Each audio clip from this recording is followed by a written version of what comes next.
Mohamed Bello Adoke, former Attorney General of the Federation, has denied claims that he collected $2.2 million bribe in the OPL 245 deal between Malabu Oil and Gas Limited and two multinational oil companies, Shell and Eni. Global Witness, an international anti-corruption organization, had, in a recent press statement, named Adoke as a recipient of bribe in the controversial $1.3 billion deal in 2011 that has now led to the filing of criminal proceedings against Shell and Eni in an Italian court. A complaint filed in 2013 by Global Witness and Nigerian anti-corruption campaigner, Adoke, is believed to have led to the investigation by a Milan prosecutor.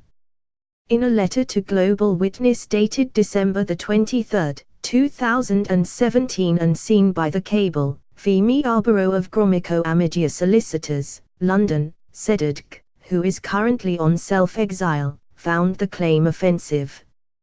He said the bank transaction for which the Economic and Financial Crimes Commission, EFCC, has filed a case against Adoke was done in 2013. 2 years after the Malabu agreement was consummated.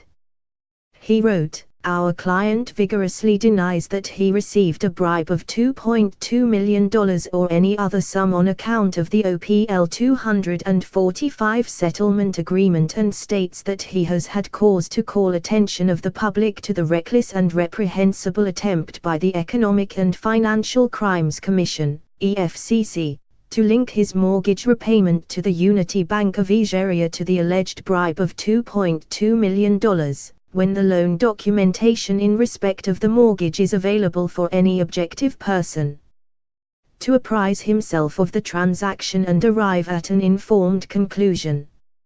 Our client reiterates that he had applied for a mortgage loan in the sum of N300 million naira only, from Unity Bank of Nigeria to purchase a property from Aliyu Abubakar, a property developer in Abuja. The bank paid the loan sum directly to the developer. Our client was also required to source and pay the balance of N200 million naira only, as the sale price was fixed as N500 million naira only. When, however, our client could not meet up with his repayment obligations to the bank as well as complete the payment of the balance of N200,000 million to the developer opted to repossess the property. Our client had no option than to consent to the proposal and asked that the sum of N300 million earlier paid to him, developer, by Unity Bank of Nigeria be refunded directly to the bank. The developer accordingly paid the money directly to the bank to offset the mortgage loan and the certificate of occupancy, title documents, in respect of the property was released by the bank to the developer. The EFCC is aware of this transaction and the fact that the developer subsequently sold the property to the Central Bank of Nigeria.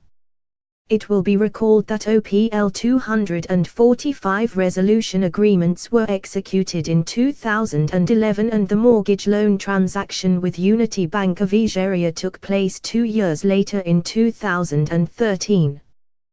The question therefore is, why would our client wait for about 2 years to collect bribe over a transaction that was completed in 2011?